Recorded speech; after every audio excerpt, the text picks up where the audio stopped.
جی السلام علیکم ورحمۃ اللہ وبرکاتہ، اور میں خیر مقدم کرتا ہوں سیف اللہ صاحب کا اس گروپ میں کہ وہ اپنا تعارف دیں، اور ہم آج ان سے بات کریں گے حدیث عمار کے حوالے سے۔ تو سیف اللہ صاحب آپ اپنا تعارف دیجیے کہ آپ کس بیک گراؤنڈ سے ہیں، آپ کیا ہیں، پہلے کیا تھے، کوئی تبدیلی آئی، اس حوالے سے۔ السلام علیکم ورحمۃ اللہ وبرکاتہ۔ جی السلام علیکم ورحمۃ اللہ وبرکاتہ۔ نحمده ونصلي ونسلم على رسوله وآل بیتہ واصحابہ ومن تبعهم بإحسان إلى یوم الدین، اما بعد۔ جی بہت شکریہ آپ کا ڈاکٹر مدد اللہ بھائی، آپ نے جو ہے مدعو کیا، اور میرا تعارف مختصر سا یہی ہے کہ میں ایک اپنے آپ کو طالب علم کنسیڈر کرتا ہوں۔ آلموسٹ 3 سال سے جو ہے مختلف مسائل پر تحقیق کا سلسلہ شروع ہے، مختلف جو ہے وہ اساتذہ سے چیزیں سیکھنے کو ملی ہیں۔ پہلے میرا بیک گراؤنڈ بریلویت سے تھا، اور جو پھر تحقیق کی اور تو پھر مجھ پر واضح ہوا، تو میں جو ہے میرا رجحان اہل حدیث کی طرف ہوا۔ تو ابھی بھی جو ہے وہ جو ہے اہل الحدیث کی طرف میرا رجحان ہے، جو کہ محدثین کا منہج تھا، نہ کہ آج کل کے جو نام نہاد اہل حدیث ہیں، جو اپنے آپ کو اہل حدیث کہلواتے ہیں لیکن ان کا جو حدیث کا انکار کر رہے ہوتے ہیں، بہت سی حدیث کا انکار کر رہے ہوتے ہیں، اور نبی علیہ الصلوۃ والسلام کی حدیث کا مذاق اڑا رہے ہوتے ہیں۔ وہ والی اہل حدیث نہیں، بلکہ جو حقیقی اہل الحدیث ہیں، جو محدثین تھے، جو اصحاب الحدیث تھے، ان کی طرف رجحان ہے، اور عقیدے کے لحاظ سے میرا جو ہے عصری عقیدے کی طرف رجحان ہے۔ تو باقی جو ہے ہم انشاءاللہ کوشش کریں گے کہ جتنا ناقص علم میں ہوا اس کو ٹرانسفر کیا جا سکے، اور دلائل سے گفتگو کی جا سکے، دلائل سے جو ہے وہ ٹرانسفر کیا جا سکے اپنا جو بھی چیزیں پتہ ہے، جو بھی اس تحقیق میں 3 سالہ تحقیق میں میرے سامنے چیزیں واضح ہوئی ہیں، تو وہ انشاءاللہ کوشش کریں گے کہ بڑے آسان طریقے میں عوام الناس تک بھی کنوے کی جا سکیں۔ تو باقی ڈاکٹر مدد اللہ صاحب سے بھی میرا کافی پہلے سے تعارف ہے، اور وہ بھی آلموسٹ 3 سال سے مجھے جانتے ہیں، ان کے ساتھ گروپس وغیرہ میں اکٹھے جو ہے وہ کافی ٹائم اسپینڈ کیا۔ تو امید ہے کہ جو ہے کافی کچھ آج کی نشست میں کنوے کرنے کا موقع ملے گا۔ جزاک اللہ خیر۔ جی بالکل، میرا ایک کامن کوشچن ہے یہیں سے اٹھتا ہے کہ کیا آپ نے پہلے رفع الدین کرنا شروع کیا اور اس کے بعد ناسبیت کو آپ نے رد کرنا شروع کیا؟ ان دونوں میں سے کون سی بات پہلے ہوئی آپ کے ساتھ؟ جی بالکل، پہلے رفع الیدین شروع کیا میں نے، اور میرا ایک دوست تھا، اس نے مجھے نماز نبوی گفٹ کی۔ اس سے پھر میں نے نبی علیہ الصلوۃ والسلام کی جو نماز کا طریقہ ہے احادیث کے ساتھ، وہ میں نے پڑھا، تو مجھ پر یہ واضح ہوا۔ پھر میں نے اس پر تحقیق مزید بھی کی، تو واضح ہوا کہ یار یہ واقعی نبی علیہ الصلوۃ والسلام کی سنت تھی، اور اس پر عمل کرنا چاہیے۔ پھر آہستہ آہستہ جب جو ہے مزید دیکھتے گئے، علماء کو سنتے گئے، تو پھر یہ جو ہے ناسبیت کے حوالے سے بھی جو ہے پتہ لگا۔ جنگ جمل سفین نہروان تو پہلے ہی میں پڑھ چکا تھا اپنے او لیولس کے لائف میں، اسٹوڈنٹ لائف میں، ٹھیک ہے۔ تو اس کے بعد پھر مزید جب اس پر تحقیق کی تو کافی جو ہے نا نئی چیزیں دیکھنے کو ملیں۔ تو جی ایسا ہی ہے، پہلے رفع الیدین تھا، اس کے بعد پھر آہستہ آہستہ مزید جو تحقیق تھی وہ ڈفرینٹ مسائل پر وہ شروع کی۔ جی ماشاء اللہ، جب آپ نے بریلویت چھوڑی اور اہل حدیث کی طرف آپ آگے بڑھے، تو اس دوران کا کوئی کھٹا میٹھا ایکسپیرینس ہو تو وہ سب کے سامنے ضرور شیئر کریں کہ کیا ایک الگ بات تھی، کیا ہوا آپ کے ساتھ جب آپ نے اپنا فرقہ چھوڑا؟ نہیں الحمدللہ، اللہ کے فضل سے ایسا کوئی ایکسپیرینس فیس نہیں کرنا پڑا، اور نہ کوئی گھر والوں کی طرف سے نہ کچھ ایسا کوئی ریزسٹنس مجھے فیس نہیں کرنی پڑی، کیونکہ میرا ایسا کوئی جو ہے مدرسے سے بیک گراؤنڈ نہیں تھا، ٹھیک ہے، اور ایک دنیاوی لحاظ سے ایک طالب علم اسٹوڈنٹ تھے، تو ایز سچ کوئی جو ریزسٹنس جسے کہتے ہیں نا وہ فیس نہیں کرنی پڑی۔ ہاں مساجد میں جب کبھی رفع الیدین سے نماز پڑھی تو بعض لوگ، مجھے نہیں کہا کبھی کسی نے، تو میرے جو والد صاحب ہیں ان کو کبھی کہہ دیا کہ یار یہ کیا ہے، اس نے کیا شروع کر دیا، رفع الیدین کی شروع کر دی ہے یہ وہ، تو لیکن خیر وہ ایز سچ ہائی اتنی ریزسٹنس نہیں تھی جس سے کچھ جو ہے فرق پڑ سکے، تو میرے ساتھ اس طرح کا کوئی ایشو نہیں ہے الحمدللہ۔ جی اب ایسا کوئی انسیڈنس آپ کا بتائیے جس کی وجہ سے آپ ناسبیت کے رد پر اتر آئے، ایسی کیا روایت آپ نے دیکھی یا آپ نے کیا ملا آپ کو ایسا جس نے آپ کو مجبور کر دیا کہ ناسبیت کو رد کرنا پڑے گا؟ جی اس کی ریزن یہ تھی کہ عوام الناس میں ایسا کوئی اتنی اویئرنیس نہیں تھی اس حوالے سے، ٹھیک ہے۔ مولا علی کا جو سٹانس تھا، مولا علی کا جو عمل تھا، اس کی توجہ بھی لوگوں کو معلوم نہیں تھی، ٹھیک ہے۔ عموماً لوگوں میں یہی تھی کہ یار وہ بھی ٹھیک تھے، یہ بھی ٹھیک تھے، وہ اپنی جگہ کچھ کر رہے تھے، یہ اپنی جگہ کچھ کر رہے تھے، ٹھیک ہے، ان کا اپنا ٹھیک ہے، مطلب دونوں ہی حق پر تھے، یہی لوگوں کی طرف جو ہے نا رجحان پیش کیا جاتا تھا، اور ایک شخصیت کو اٹھا کر مولا علی کے بالکل مقابلے میں پیش کر دیا جاتا تھا. ڈفرینٹ جو اسٹیجز ہیں، ڈفرینٹ اوکیزنز ہیں، وہاں پہ مختلف لوگوں سے باتیں سننے کو ملتی تھی. تو اس پر پھر میں نے جب دیکھا کہ یار یہ کیا معاملہ ہے، تو تاریخ کے حوالے سے تو مجھے پہلے ہی پتہ تھا جنگ جمل صفین میں ہوا کیا تھا. تو اس پر جب مزید ڈیپلی دیکھا چیزوں کو، نبی علیہ الصلوۃ والسلام کی واضح احادیث تھیں، تو اس سے پھر جو ہے حدیث عمار کا پتہ لگا. پھر اور ڈفرینٹ احادیث تھیں، الخلافۃ من بعدی ثلاثون سنہ، اس کے بعد اور مختلف احادیث تھیں اس حوالے سے جو نبی علیہ الصلوۃ والسلام سے مروی تھیں، وہ معلوم ہوئی. تو پھر الحمدللہ حقیقت واضح ہوئی. پھر مزید تحقیق کرتے گئے، ائمہ اہل سنت کو پڑھا، تو پھر یہ بھی واضح ہوا کہ یار یہ کوئی مختلف ہی مسئلہ بھی نہیں ہے. یعنی کہ ہوتا ہے نا جس پہ اختلاف ہو، بعض کی یہ رائے ہو، بعض کی یہ ہو، نہیں، بالکل اتفاقی نظریہ ہے کہ مولا علی حق پر تھے اور ان کے جتنے مخالفین تھے وہ سارے خطا پر اور باغی تھے. جی، اس دوران آپ کس کو ریکمنڈ کرنا چاہیں گے کہ کوئی ایسی شخصیت آپ کی زندگی میں جس نے ان سب چیزوں کو کرسٹل کلیئر کر دیا ہو آپ کے سامنے، جیسے کہ بات بالکل واضح ہو گئی، تو ایسی کوئی پرسنالٹی آپ کی زندگی میں تھی یا کبھی آئی، یا ایسا کوئی نہیں تھا، صرف آپ نے بک سے یہ سب چیزیں سیکھیں خود بخود، یا کسی کی بات سن کر آپ کو لگا کہ یہ ہمیں دیکھنا چاہیے؟ السلام علیکم ورحمۃ اللہ. جی، اس پر میں سب سے پہلے جو کریڈٹ ہے وہ مولانا اسحاق رحمہ اللہ کو دوں گا. ٹاپ آف دا لسٹ ان کو شمار کرتا ہوں کہ انہوں نے بالکل جو ہے نا دلائل سے چیزوں کو واضح کر دیا. پھر اس کے بعد مولانا مدعوی رحمہ اللہ، ان کی خلافت و ملوکیت ہے، وہ پڑھ کر بہت سے فوائد دیکھنے کو ملے. پھر انجینئر صاحب ہیں، ان سے اختلافات اپنی جگہ، لیکن جو ناسپت کا انہوں نے رد کیا وہ اس کی جو ہے نا مثال نہیں ملتی. تو یہ کچھ شخصیات ہیں جن کو پڑھا. باقی پھر مزید جب علماء اہل سنت کو پڑھا، جب عربی لٹریچر سے تعارف ہوا، پھر پڑھتے گئے علماء کو. ٹھیک ہے، عقائد کی کتابیں، التذکرہ ہو گئی، ڈفرینٹ عقائد کی جو کتابیں ہیں وہ پڑھیں، تو پھر جو ہے عقائد مزید کھلتے گئے. جی، اب میں یہ جاننا چاہتا ہوں کہ وہ سب سے امپورٹنٹ کوئی حدیث ایسی جس کی بنا پر چیزوں کو ہم اس طریقے سے دیکھ سکتے ہیں کہ اس نے تل پٹ کر دیا ہو سب کچھ، یعنی کہ یہ جو ماجرا بنانے کی کوشش کی گئی تھی کہ یہ بھی حق پر وہ بھی حق پر، دونوں کو ثواب، اس کو بھی ثواب اس کو بھی ثواب، تو کوئی ایسی حدیث آپ کے سامنے آپ کی نگاہ میں موجود ہے کہ جس نے چیزوں کو تل پٹ کر دیا ہو، کہ واضح کر دیا ہو کہ کون حق پر اور کون باطل؟ جی بالکل، اس پر سب سے بڑی جو دلیل ہے وہ حدیث عمار ہے. سب سے بڑی دلیل، واضح برہان ہے مولا علی کے حق پر ہونے کا اور ان کے مخالفین کے خطا پر ہونے کا. تو یہ سب سے بڑی چیز ہے، متواتر حدیث ہے. مطلب علم یقینی، وہ علم جو علم یقینی کا فائدہ دیتا ہے، ویسی حدیث ہے جس کو رد بھی نہیں کیا جا سکتا، اور جو اتنے صحابہ سے مروی ہے. وہ تو انشاءاللہ پھر ہم اس پر مزید ڈسکشن کریں گے، تو پھر میں جو ہے وہ بتاؤں گا کہ اس کی صحت کیا ہے، اس کے کتنے صحابہ نے اس کو مروی کیا ہے، اس کا مصداق کون تھا، اور ان سب چیزوں پر بھی بحث آئے گی. تو یہ سب سے بڑی دلیل ہے حدیث عمار. نبی علیہ الصلوۃ والسلام پہلے ہی بتا گئے کہ یہ ہوگا، یہ عمار ابن یاسر کو یہ گروہ قتل کرے گا، اور حق پر کون ہوگا، خطا پر کون ہوگا، باقی کون ہوگا، یہ نبی علیہ الصلوۃ والسلام بالکل واضح بتا گئے. ٹھیک ہے، جس طرح ابن کثیر رحمہ اللہ لکھتے ہیں البدایہ میں کہ وپانا وظہر بذالک سر ما اخبر بہ الرسول، کہ اس حدیث عمار سے نبی علیہ الصلوۃ والسلام کی اس خبر کا راز ظاہر ہو گیا جو انہوں نے فرمایا تھا کہ عمار کو باقی گروہ شہید کرے گا. آگے لکھتے ہیں وپانا بذالک ان علی ومن هم المحقون، کہتے ہیں کہ اس سے یہ بھی ظاہر ہو گیا کہ مولا علی اور ان کے جو ساتھ تھے وہ حق پر تھے. وان معاویہ باغ، اور حضرت معاویہ جو تھے وہ باغی تھے. اس حدیث سے یہ بھی ظاہر ہو گیا. یہ ابن کثیر ہے، یہ کوئی شیعہ جو عالم نہیں ہے، ابن کثیر لکھتے ہیں البدایہ میں. تو اس طرح جو ہے بہت سی مزید جو ہے ائمہ اہل سنت کی تصریحات اس پر موجود ہیں. تو یہ سب سے بڑی دلیل ہے حدیث عمار. تو اب ہم حدیث عمار کے اوپر ہی بات کرتے ہیں آپ کے ساتھ، اور کوشش کرتے ہیں کہ اس کو آپ سے جاننے کی کہ آپ کیا اس کے بارے میں سمجھتے ہیں، اور اس کی کیا قوت ہے. یہ حدیث متواتر ہے، کتنے لوگوں نے اسے صحیح کہا ہے، کیونکہ ناسبیوں کی طرف سے اکرمہ ایک راوی ہے، اس کے اوپر اعتراض اٹھایا جاتا ہے. ایک اعتراض، دوسرا اعتراض کیا جاتا ہے کہ بخاری کے کچھ نسخوں میں یہ الفاظ تھے، کچھ نسخوں میں نہیں تھے. تو اس کے حوالے سے اب آپ ڈیٹیلی گفتگو کریں،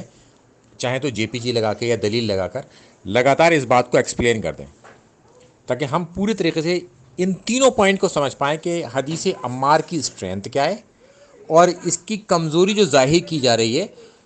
دو طریقے سے. ایک تو اکرمہ راوی، دوسرا بخاری کے نسخوں کے حوالے سے.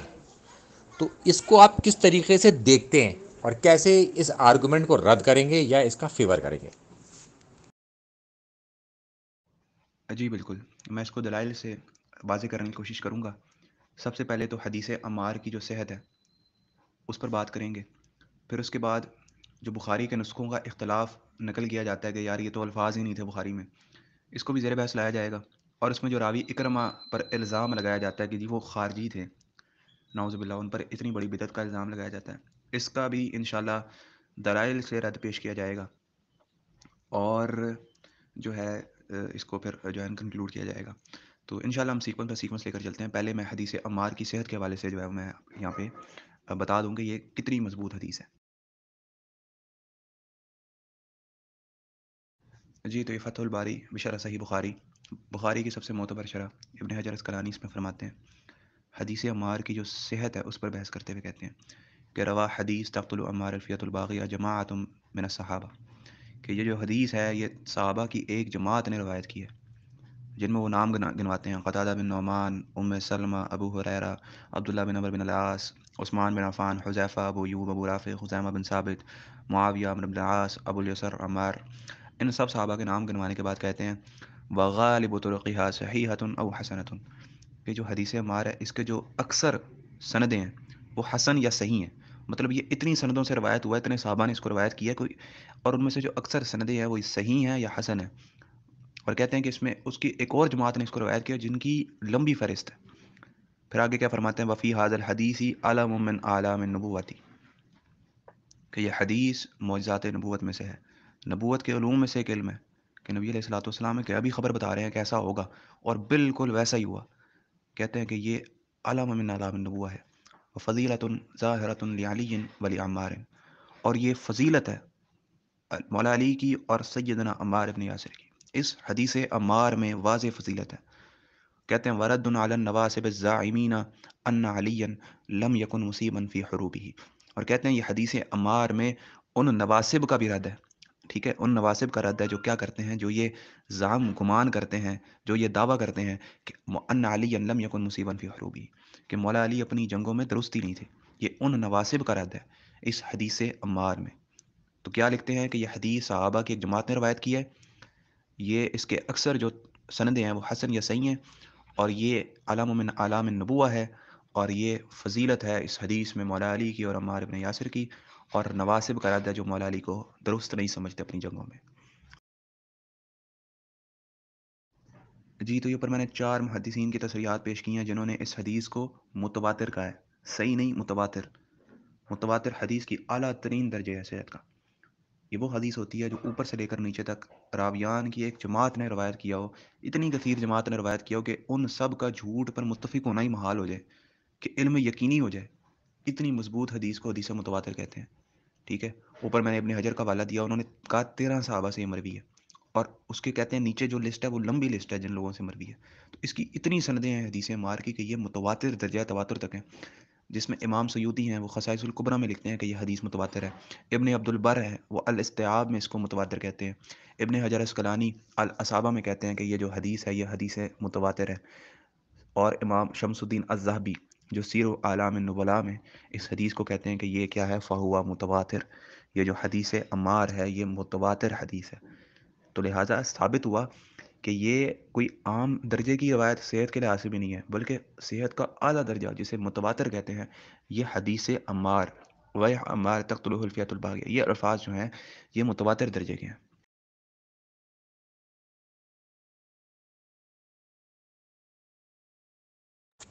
جی بالکل، آپ نے اب حدیث عمار کی اسٹرینتھ پر بات کری، اب ہم بات کرتے ہیں کہ جو خوارج یا کئی ناسبیوں کی طرف سے سوال اٹھایا جاتا ہے کہ بخاری کے نسخوں کے حوالے سے، کہ بخاری میں کہ کچھ نسخے ہیں جس میں یہ الفاظ موجود نہیں، کتنے الفاظ موجود ہیں، کتنے الفاظ موجود نہیں ہیں، یا پوری پوری حدیث ہی بدل گئی اس میں، اس طرح کی بات ناسبیوں کی طرف سے اٹھائی جاتی ہے، کسی طریقے سے اس حدیث کو کمزور کیا جائے، تو اس کے رد میں آپ کے پاس کیا ہے؟ جی تو نواسب کی طرف سے یہ اعتراض کیا جاتا ہے، اب جو حدیث ہے بھائی عمار تقتلہ الفیۃ الباغیہ، اب بخاری میں اس سے آگے بھی موجود ہے یدعوہم الی الجنہ ویدعونہ الی النار، کہ عمار اس گروہ کو جنت کی طرف بلائے گا، وہ گروہ جہنم کی طرف بلائے گا، ٹھیک ہے، یہ الفاظ جو ہیں مروی ہیں۔ اب نواسب کی طرف سے یہ کہا جاتا ہے کہ اب یہ جو الفاظ ہیں وہ عمار یدعوہم الی الجنہ ویدعونہ الی النار، یہ یہاں تک تو ٹھیک ہے، لیکن اس میں تقت الحلفیت الباغیہ یہ الفاظ جو ہے یہ موجود نہیں تھے بعض نسخوں میں، یعنی کہ بعض نسخوں میں یہ حدیث اس طرح تھی ویح عمار یدعوہم الی الجنہ ویدعونہ الی النار، صرف یہ حدیث تھی، تقت الحلفیت الباغیہ بیچ میں نہیں ہے۔ تو یہ بعض نسخوں میں یہ بعد میں جو ہے یہ چیز موجود نہیں ہے، لیکن اس سے یہ ثابت نہیں ہوتا کہ یہ حدیث کا ٹکڑا نہیں ہے، یہ حدیث کا حصہ نہیں ہے۔ سب سے پہلے تو اگر بخاری میں مان بھی لیں بالفرض کہ یہ موجود نہیں تھے، تو یہی الفاظ، یہی روایت، یہی سند کے ساتھ امام احمد نے مسند احمد میں بھی نقل کیا، امام بہقی نے دلائل النبوہ میں بھی نقل کیا، اور امام بہقی نے، امام احمد بن حنبل نے، اور تیسرے ایک امام تھے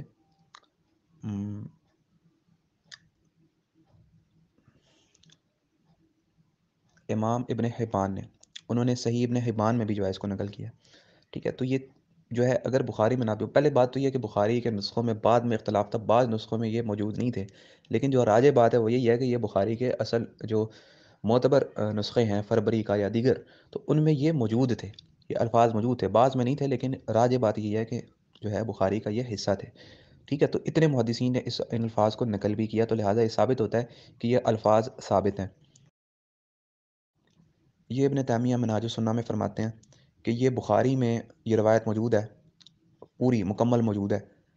اور کہتے ہیں لیکن بہت سے نسخوں میں صرف یہ موجود ہے کہ وَيْحَ عَمَّارْ يَدْعُوهُمْ إِلَى الْجَنَّةِ وَيَدْعُونَ إِلَى النَّارِ۔ آگے لکھتے ہیں وَلَٰكِنْ لَا يُخْتَلِفُ أَهْلُ الْعِلْمِ بِالْحَدِيثِ أَنَّ هَٰذِهِ الزِّيَادَةَ هِيَ فِي الْحَدِيثِ۔ کہتے ہیں اس میں اہل علم جو حدیث کے حوالے سے اہل علم ہے ان کا کوئی اختلاف نہیں ہے کہ یہ جو زیادت ہے یہ کیا ہے، یہ حدیث میں ہے، یہ حدیث کا حصہ ہے، یہ بعد میں کسی راوی کا ایڈیشن نہیں ہے، یہ نبی علیہ الصلوۃ والسلام کا فرمان ہے۔ یہ ابن تیمیہ لکھتے ہیں لا یختلف اہل العلم، کوئی اختلاف نہیں ہے اہل علم کا کہ یہ حدیث کا حصہ ہے۔ آج کے ناسبی کہتے ہیں نہیں یہ تو بعد میں کسی راوی نے ایڈیشن کر دی ہے، جبکہ یہاں پہ ابن تیمیہ فرما رہے ہیں کہ یہ حدیث کا حصہ ہے، اس میں کوئی اختلاف ہی نہیں ہے، بالکل اتفاق کی بات ہے۔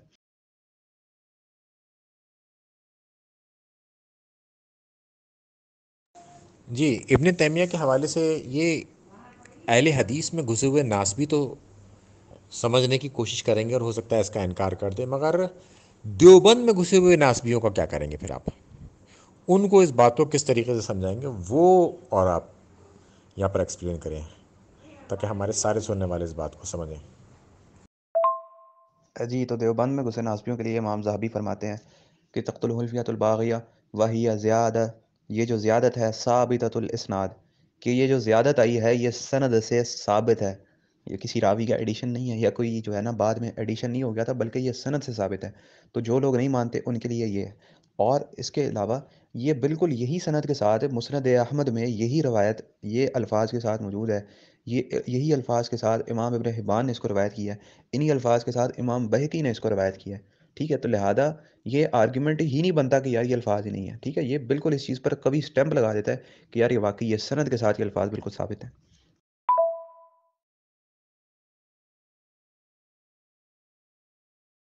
یہ اوپر میں نے صحیح ابن حبان اور مسند احمد کا سکین لگایا، اس میں یہ الفاظ موجود ہیں وَيْحَ عَمَّارْ تَقْتُلُهُ الْفِيَةُ الْبَاغِيَةُ يَدْعُوهُمْ إِلَى الْجَنَّةِ وَيَدْعُونَهُ إِلَى النَّارِ۔ تو یہ امام احمد بن حنبل نے، امام ابن حبان نے بھی یہی الفاظ کو روایت کیا، تو لہٰذا اس سے یہ ثابت کیا ہوا کہ یہ الفاظ بالکل سند کے ساتھ ثابت ہیں، ان پر کوئی جرح نہیں بنتی۔ اچھا، اس کی سند میں جو صحیح بخاری کی 28 بار آئے، ایک راوی ہے جس کا نام ہے اکرمہ، اس کے اوپر بھی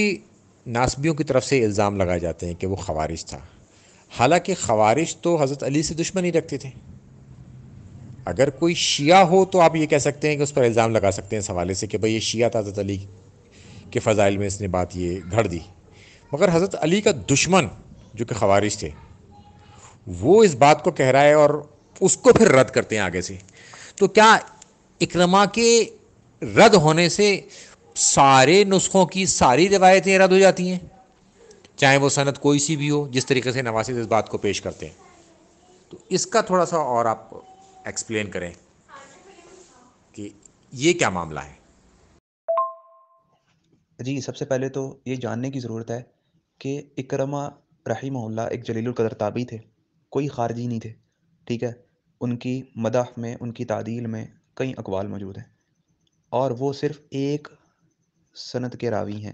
یعنی کہ جو ایک سند حدیث عمار بیان ہوتی ہے اس کے راوی ہیں،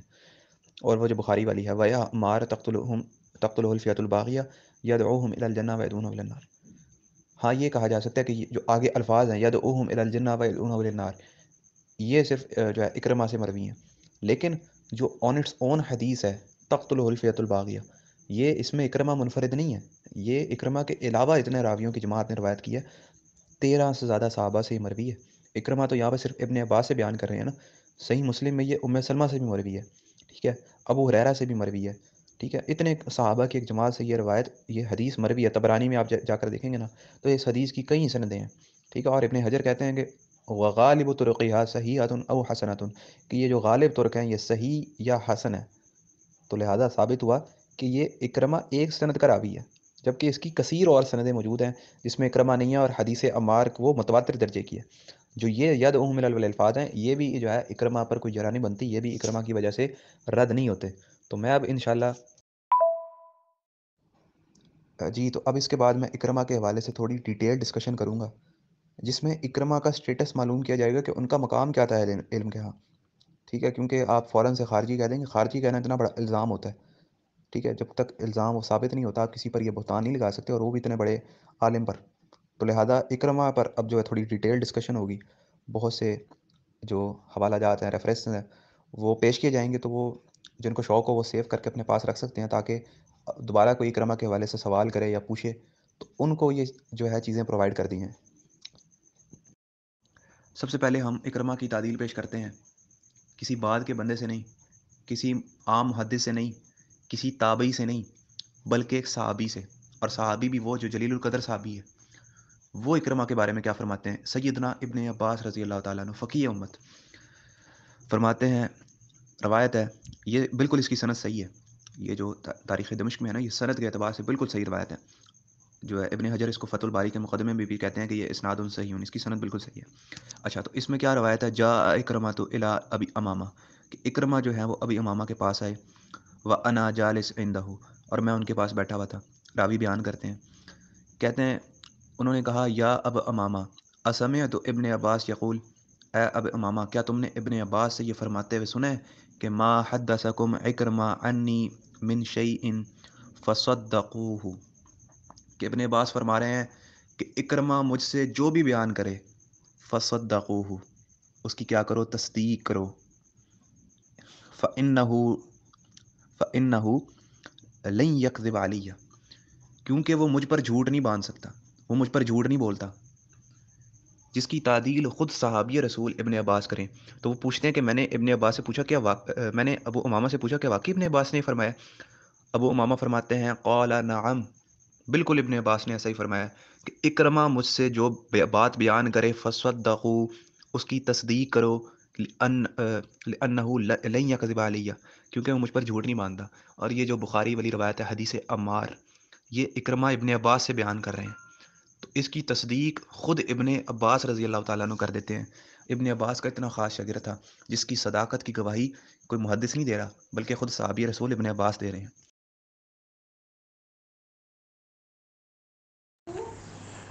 جی ماشاءاللہ، میں نہیں سمجھتا کہ اب اس کے بعد کوئی گنجائش باقی ہے ناسبیوں کے پاس، کیونکہ خود ایک جلیل القدر صحابی اکرمہ تابعی کی گواہی دیتا ہے ان کی صداقت کی۔ تو مزید اس کے بعد بھی اگر آپ کوئی اس میں دلیل یا حوالہ لگانا چاہیں تو وہ آپ لگا سکتے ہیں، اور جب آپ کی طرف سے یہ بات پوری ہو جائے گی کہ آپ کی طرف سے یہ پوری ہے تو پھر میں اپنا اگلا سوال کرتا ہوں۔ یہ قتادہ ہیں، یہ بھی ایک تابعی تھے، یہ کیا فرماتے ہیں؟ کان اعلم التابعین اربع، کہ تابعین میں سب سے زیادہ علم رکھنے والے 4 تابعین تھے۔ کہتے ہیں عطا بن ابی رباح، یہ کیا تھے؟ اعلمہم بالمناسک، یہ مناسک کا سب سے زیادہ علم رکھنے والے تھے۔ وکان اکرمہ مولا ابن عباس، اکرمہ مولا ابن عباس، ابن عباس کے غلام، اعلمہم بسیرت النبی صلی اللہ علیہ وسلم، یہ سیرت النبی کا سب سے زیادہ علم رکھنے والے تھے۔ وکان سعید بن جبیر اعلمہم بتفسیر القرآن، سعید بن جبیر قرآن کی تفسیر کا سب سے زیادہ علم رکھنے والے تھے۔ وکان الحسن بن ابی الحسن اعلمہم بالحلال والحرام، کہ جو حسن بن ابی حسن یعنی حسن بصری جو تھے وہ کیا تھے؟ حلال و حرام کا سب سے زیادہ علم رکھنے والے تھے۔ کہتے ہیں یہ 4 تابعین سب سے بڑے عالم تھے، تابعین میں سب سے بڑے 4 عالم تھے، عطا بن ابی رباح، اکرمہ اور سعید بن جبیر اور حسن بصری، یہ قتادہ فرماتے ہیں۔ جی بالکل، صحابی کے بعد تو کوئی آرگومنٹ رہنا نہیں چاہیے، لیکن پھر بھی ہم مزید ان کے جو جلالت ہے، ان کے جو علم ہے، اس بارے میں جاننے کے لیے مزید کچھ تابعین کی گواہیاں بھی میں چاہ رہا تھا پیش ہو جائیں، تاکہ اس پر مزید جو ہے وہ چیز پختہ ہو جائے۔ تو یہ میں نے اب اوپر قتادہ سے پیش کیا، اور 2-3 کچھ اب اور حوالے ہیں، اس کے بعد پھر ہم انشاءاللہ اگلے سوال کی طرف جاتے ہیں۔ اور اس پر بھی جو ہے یہ جو ان پر خارجیت کا الزام لگایا جاتا ہے، کیا یہ بھی درست ہے یا نہیں، یہ میں اپنی طرف سے نہیں کہوں گا، بلکہ یہ بھی محدثین سے ہی بتاؤں گا کہ یہ الزام کیسا تھا۔ یہ سیر و اعلام النبلاء ہے امام ذہبی کی، اس میں عمرو بن دینار کہتے ہیں کہ جابر بن زید کے پاس ایک مسئلہ آیا گیا، تو انہوں نے کہا کہ اکرمہ سے سوال کرو، ٹھیک ہے؟ تو وہ جب اکرمہ آئے تو انہوں نے کہا ہاذا اکرمہ مولا ابن عباس، یہ اکرمہ ہے مولا ابن عباس، ہاذا البحر، یہ سمندر ہے علم کا، اور ان سے پوچھو، فصلو، اسے سوال کرو، یہ علم سمندر ہے۔ اور اس کے علاوہ جو ہے آگے بھی موجود ہے کہ ایک تابعی فرماتے ہیں کہ یہ ہاذا اکرمہ ہاذا اعلم الناس، یہ لوگوں میں سب سے بڑا عالم ہے۔ اور مغیرہ بیان کرتے ہیں کہ سعید بن جبیر سے پوچھا گیا کہ ہمیں اس بارے میں بتاؤ، احدن اعلم منک، کہ جو تم سے بھی زیادہ علم رکھتا ہو۔ سعید بن جبیر سے بھی پوچھا گیا کہ جو تم سے زیادہ علم رکھتا ہے اس کا بتاؤ، کہتے ہیں نعم اکرمہ، یہ ہے وہ بندہ۔ تو یہ تابعین اکرمہ کے بارے میں کیا فرما رہے ہیں۔ اب کوئی باقی نہیں رہا جو، یہ تہذیب الکمال ہے حافظ مزی رحمہ اللہ کی، اس میں امام شابی کا قول ہے، یہ بھی ایک تابعی تھے۔ شابی کیا فرماتے ہیں، ما بقا احد اعلم بکتاب اللہ من اکرمہ، کہ اب کوئی باقی نہیں رہا جو اکرمہ سے زیادہ اللہ کی کتاب کا علم رکھتا ہو، جو اکرمہ کے زیادہ قرآن کو جانتا ہو، اس میں اب کوئی باقی نہیں رہا۔ یہ شابی ہیں اتنے بڑے جو تابعی تھے، وہ فرماتے ہیں اکرمہ کے بارے میں۔ اب آتے ہیں کہ جو ان پر خارجیت کا الزام لگایا جاتا ہے، کیا ان کا خارجی ہونا ثابت ہے؟ کیا ایسا پاسبل ہے کہ ایک ایسا بندہ جس کے علم کی، جس کی جلالت کی گواہی تابعین دے رہے ہوں، جس کی تصدیق صحابہ کر رہے ہوں، جو ابن عباس کا شاگرد خاص ہو، کیا وہ خارجی ہو سکتا ہے؟ ابن عباس جو خود خوارج سے مناظرے کرتے ہیں، اور وہ انہوں نے خود ایک خارجی کو اپنا شاگرد بنایا ہوا ہے، یہ تو بالکل پاسبل نہیں ہو سکتا۔ تو اس کا رد ائمہ اہل سنت سے لیتے ہیں۔ یہ تقریب التہذیب ہے حافظ ابن حجر عسقلانی رحمہ اللہ کی۔ یہ تہذیب و تہذیب میں وہ جتنے اقوال نقل کرتے ہیں اس کا خلاصہ بیان کر دیتے ہیں تقریب میں۔ تو اکرمہ کے بارے میں کیا کہتے ہیں، تیسرے طبقے کا ثقہ، پختہ کار، تفسیر کا عالم راوی ہے۔ کہتے ہیں ابن عمر سے اس کی تکذیب ثابت نہیں، اور نہ ہی اس سے کوئی بدعت ثابت ہے، یعنی کہ جو خارجی ہونے کی بدعت ہے وہ کیا ہے، وہ خارجی ہونا اس سے کیا ثابت نہیں ہے۔ اور پھر کہتے ہیں کہ 104 میں فوت ہوا۔ تو یہ ابن حجر عسقلانی فرماتے ہیں کہ اس کا خارجی ہونا، اس کی بدعت جو ہے یہ ثابت نہیں ہے۔ یہ التمہید ہے حافظ ابن عبد البر رحمہ اللہ کی۔ تو وہ ان پر جو خارجیت کا الزام تھا اس کو نقل کرنے کے بعد کہتے ہیں وَكُلُّ ذَلِكَ بَاطِلٌ عَلَيْهِ انشاءاللہ، کہ یہ جو تمام چیزیں ہیں یہ باطل ہیں انشاءاللہ۔ یہ جو مطلب یہ جتنے خوارج کے الزام تھے، یا ان پر جھوٹ بولنے کے بارے میں کہا جاتا تھا، یہ کیا ہے، یہ سارے باطل ہیں الحمدللہ۔ جو جتنی تعدیل پیش کی گئی ہے اس کے مقابلے میں یہ جو خارجی ہونے کا ان پر الزام تھا یہ کوئی بھی ثابت ہی نہیں ہے، اور ائمہ اہل سنت کیا فرما رہے ہیں کہ یہ کیا ہے، باطل ہے، ان پر یہ الزام ہے، محض باطل ہے۔ جی تو لہٰذا ثابت ہوا کہ اکرمہ رحمہ اللہ ایک جلیل القدر تابعی تھے، تابعین میں ان کا ایک بہت بڑا مقام و مرتبہ تھا۔ خود ابن عباس رضی اللہ تعالیٰ عنہ کا شاگرد ہونا اتنی بڑی فضیلت ہے، اور ابن عباس سے تصدیق ہونا، ابن عباس کہتے ہیں کہ جو یہ مجھ سے بیان کرے فصدقوا، اس کی تصدیق کرو۔ تو ایسا بندہ تو کو بالکل یہ اللاجیکل بات ہے کہ کہا جائے کہ جی وہ خارجی تھے، جس کی ابن عباس تصدیق کریں، جس سے ائمہ اہل سنت جن کے بارے میں اتنی تعدیلات موجود ہوں۔ ابھی تو میں نے ان ائمہ اہل سنت کی تعدیلات نہیں لگائیں جنہوں نے ان کے بارے میں فرمائی ہوئی ہیں۔ علی بن المدینی کہتے ہیں کہ یہ امام تھے، ابن معین کہتے ہیں، اس کے علاوہ ایک جماعت ہے جنہوں نے جو ہے امام بخاری نے ان سے اپنی صحیح بخاری میں احتجاج کی ہے۔ مطلب اس کی تعدیلات بہت زیادہ ہیں، تو وہ میں نے ڈسکس نہیں کی، تو صرف تابعین اور صحابہ تک ہی اکتفا کیا، اور جو ان پر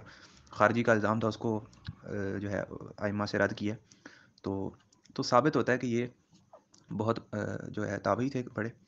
اور ان سے ان کی بدعت یا ان کا خارجی ہونا ثابت نہیں ہے الحمدللہ اللہ کے فضل سے۔ تو لہٰذا اس روایت پر یہ جو اکرمہ کے حوالے سے طعن کیا جاتا ہے کہ یہ خارجی تھا، تو یہ بھی درست نہیں ہے۔ اس کے بعد ہم چلتے ہیں مسند احمد کی اس حدیث کے اوپر کہ اس کو 7 محدثین نے صحیح قرار دیا ہے۔ کیا اس کے خلاف بھی کبھی کوئی جرح ملی ہے آپ کو کہ معاویہ بن سفیان کے خود اقرار جرم، تعویل انہوں نے غلط کر دی مگر جرم کا اقرار کر لیا؟ تو اس کے مقابلے میں یا اس کی مخالفت میں کبھی کوئی چیز آپ کو ملی ہے یا اس کے فیور میں ہی ہمیشہ کچھ ملا ہے؟ اور یہ جو کہا جاتا ہے کہ 7 محدثین نے اس کو صحیح کیا ہے کہ یا یہ بات ٹھیک ہے یا اس میں کچھ کمی بیشی ہے؟ جی یہ روایت بالکل صحیح ہے، اور یہ 7 محدثین نے اس کو صحیح کہا ہے۔ امام حاکم نے المستدرک میں، امام ذہبی نے اس کی تلخیص میں، امام حیثمی نے مجموع الزوائد میں، امام بوصیری نے،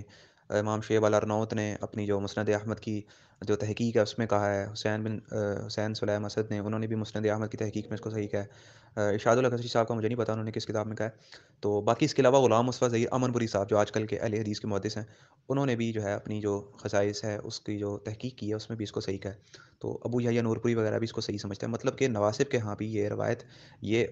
جو ہے اس پر جرا نہیں کر سکتے، اس روایت پر بالکل صحیح روایت ہے، اس پر کوئی تان نہیں ہے۔ تو لہٰذا اس روایت سے ثابت کیا ہوتا ہے؟ ایک بات تو یہ ثابت ہوتی ہے کہ حضرت معاویہ نے خود مانا کہ یہ ہمارے نیزوں سے ہی شہید ہوئے ہیں، کہتا نا رماحنا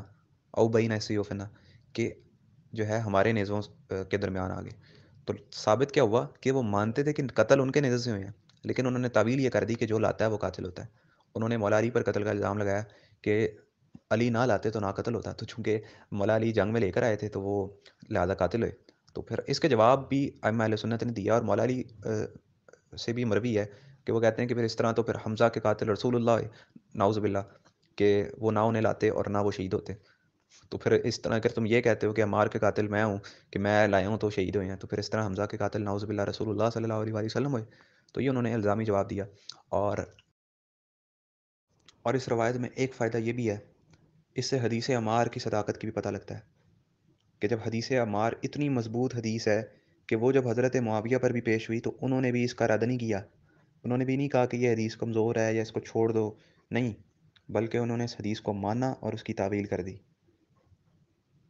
اور یہ کئی ائمہ نے بھی لکھا ہے، ابو بکر الجساس احکام القرآن میں لکھتے ہیں، امام قرطبی جو ہے اپنی کتاب تذکرہ میں لکھتے ہیں کہ یہ اتنی مضبوط حدیث تھی، حتیٰ ان معاویۃ لم یقدر علی جہدہ، کہ اتنی مضبوط روایت ہے کہ حتیٰ کہ معاویہ بھی اس حدیث کا انکار نہیں کر سکے، ان کو قدرت ہی نہیں ہو سکی کہ اس حدیث کا انکار کر دیں، کیونکہ ظاہر ہے اتنی متواتر روایت کی، متواتر درجے کی حدیث ہے، تو اس سے اس حدیث کی صحت پر مزید پختگی کا بھی پتہ لگتا ہے کہ اتنی مضبوط روایت تھی، اگر یہ کمزور ہوتی تو معاویہ رد کر دیتے، انہوں نے بھی رد نہیں کیا اس کو۔ اور باقی جو تعویل ہے کہ جو لاتا ہے وہ قاتل ہوتا ہے، اس کے بارے میں بھی کلام موجود ہے۔ ابن کثیر رحمہ اللہ البدایہ میں لکھتے ہیں کہ یہ جو تعویل ہے، آدھا تعویل بعید جدا، بڑی دور کی تعویل ہے، بعید جدا، دور کی تعویل ہے۔ اور ایک جگہ البدایہ میں یہ بھی موجود ہے کہ یخدع بذالک اہل شام، کہ وہ اس تعویل سے اہل شام کو دھوکہ دیتے تھے۔ اور اسی طرح ملا علی قاری نے بھی اس تعویل کا رد کیا ہے، ٹھیک ہے، ملا علی قاری کا بھی جو مرقات المفاتی ہے، جو انہوں نے شرح لکھی ہے مشکات المصابیح کی، اس میں انہوں نے اس تعویل کا جو کہ جو لاتا ہے وہ قاتل ہوتا ہے، اس کا باقاعدہ رد کیا کہ یہ جو تعویل ہے یہ درست نہیں ہے۔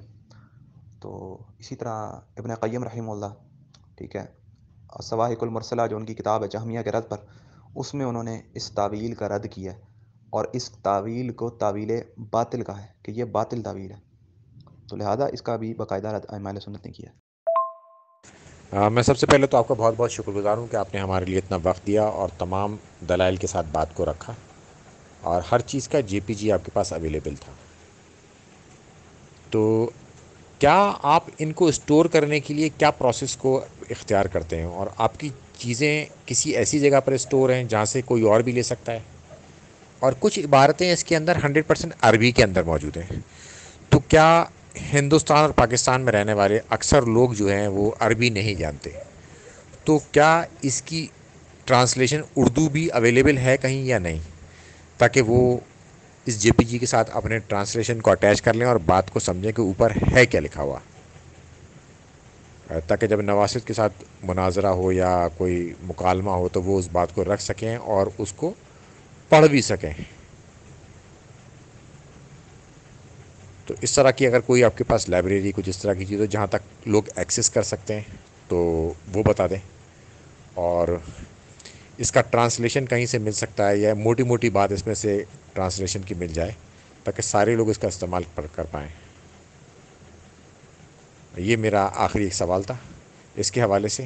جو اب تک ہم نے بات کری، اور آپ اسے چاہیں تو اپنے کسی وائس نوٹ کے ساتھ پوری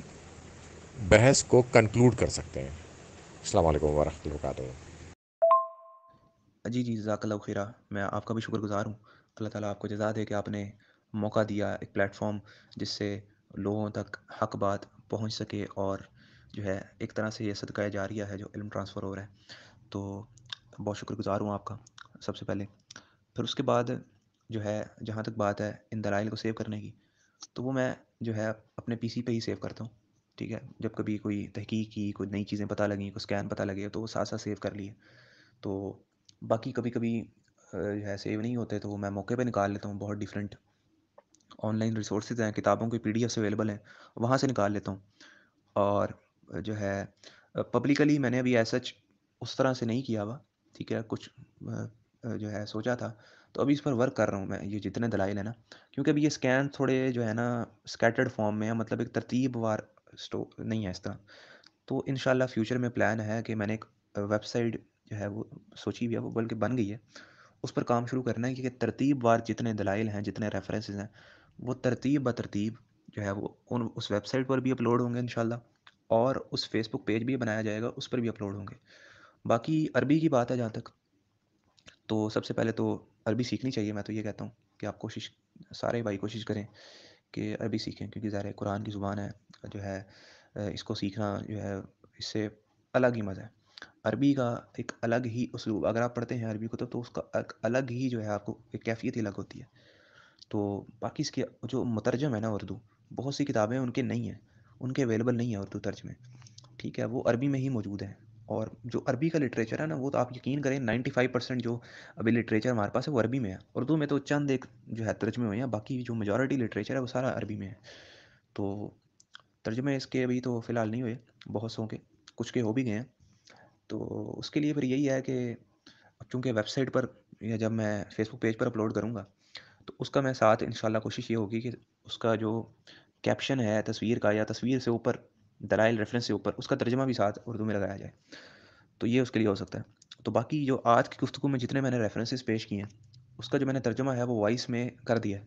تو جس کو ریفرنس کا ترجمہ دیکھنا ہو کہ یار اس کا عبارت کا مطلب کیا ہے، عبارت میں کہا کیا گیا ہے، تو وہ اس اس JPG ہے اس کے نیچے میرا وائس نوٹ ہے وہ سن لے، تو اس کو ترجمہ واضح ہو جائے گا۔ جی بہت بہت شکریہ آپ کا، اور انشاءاللہ امید کرتے ہیں کہ آگے ہم آپ سے بات کریں گے قسطنطنیہ والی روایت کے اوپر۔ تو جب آپ کو موقع ہو تو پھر آپ بتائیے گا، تو ہم آپ سے ٹائم لے لیں گے آپ کے PM میں آ کے، اور اس حدیث کو ڈسکس کریں گے ثور بن یزید کے حوالے سے۔ السلام علیکم ورحمۃ اللہ۔